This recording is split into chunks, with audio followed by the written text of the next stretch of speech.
जो जो लोग रोजाना एंटी एलर्जी इस्तेमाल करते हैं हाथ खड़ा करो, यानी एक बार, दो बार, तीन बार कभी एंटी एलर्जी इस्तेमाल करते हो। एंटी एलर्जी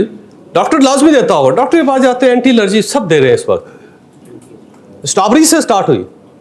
सर, स्ट्रॉबेरी से एंटी एलर्जी स्टार्ट हुई, और उसकी वजह यह है कि पाकिस्तान के अंदर स्ट्रॉबेरीज का अचानक बूम आया और वो सारा लाहौर के आगे पीछे आया। लाहौर में वहाँ पे, यहाँ पे आप जाए ना सबर्ब्स में, पूरे सबर्ब्स के अंदर यहाँ पे स्ट्रॉबेरीज उग रही, अचानक आया, बीज आया अच्छा,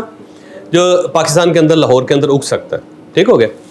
और यहाँ पे जो रावी है ना, दरिया रावी, उसका पानी लग रहा है, और जो दरिया रावी है उसके अंदर सीवरेज का पानी जा, तो सारे लाहौर का पानी सीवरेज का रावी में जाता है, रावी का वो पानी सीवरेज वाला वो जाके स्ट्रॉबेरीज को लगता है, और उससे स्ट्रॉबेरीज बड़ी सुर्ख और बड़ी ज़बरदस्त और रसीली और बड़ा अच्छा जायके वाली बनती है, और वो हम सब खाते हैं।